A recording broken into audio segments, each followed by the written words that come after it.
Learning about storytelling by analyzing the films that came before us is our favorite way to improve as storytellers ourselves. Today we're going to be taking one of the beats from Blake Snyder's Save the Cat, and we're going to show you how each of the 3 Wolverine movies use it in their stories. The beat we will be looking at is what Snyder calls the all is lost beat, occurring on page 75 of a 110-page script. This beat is the moment where everything seems to be lost, the hero's life is in shambles, and there seems to be no hope.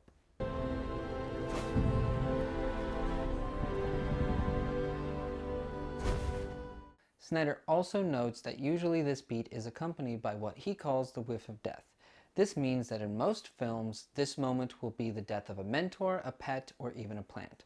The point is to use death as a metaphor for the hero's soon coming rebirth in the 3rd act.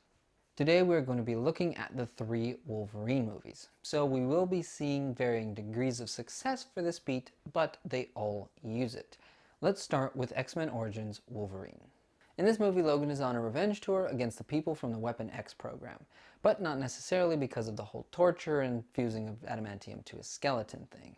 Now, in this story, he's on his revenge tour because they had his brother kill his wife. So throughout the film, he has been trying to find the location of the Weapon X base, and now in the second half of the 2nd act, he has found it. We come to the scene in which our beat takes place, and it is Stryker talking to him about why they did what they did.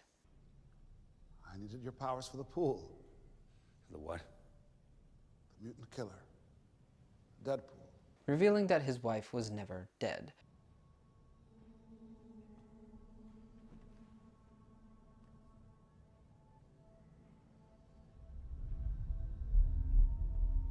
But actually in on the plot to make Wolverine into Weapon X.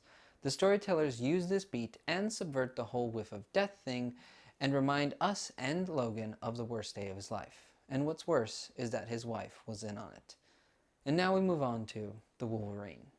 In this rendition of Wolverine's story, Logan has made his way to Japan on the request of a man that he saved during World War II. This man has become wealthy since the war, but he is on his deathbed and wants to prolong his life. He offers to take Logan's healing in return for a normal life. I can end your eternity. Make you immortal.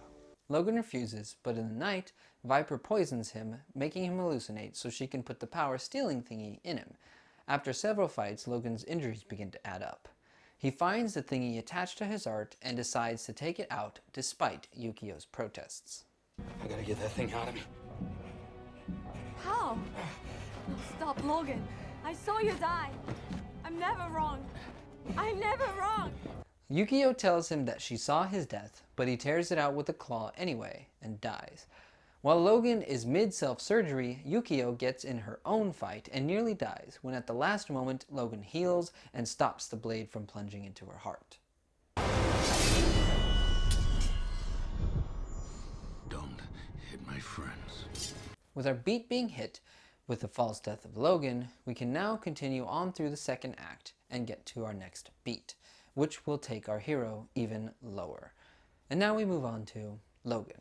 In the best of the Wolverine films, the filmmakers have Logan, Charles, and Lauda on the run from the Weapon X people. Go figure, they're kind of important in his stories.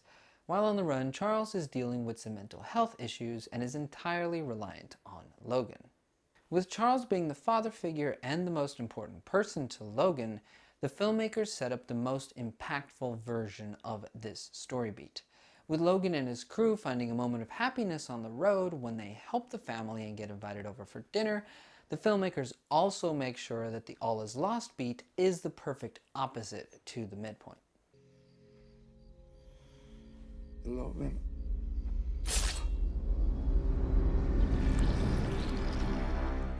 The clone of Logan has murdered Charles, and Logan has escaped with the body and Lauda, and they are once again on the run. In our beat, Logan and Lauda bury Charles, and Logan gets to lament his father figure. It's got water.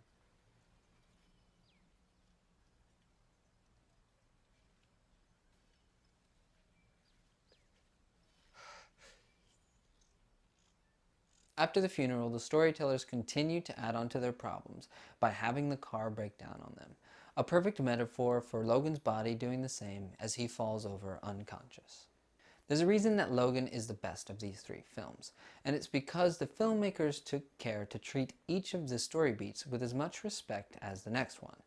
These are three examples of the all is lost beat as laid out in Blake Snyder's Save the Cat. So you can see how the all is lost beat can be used to both further your story and give your characters a natural emotional moment for your audience to feel for.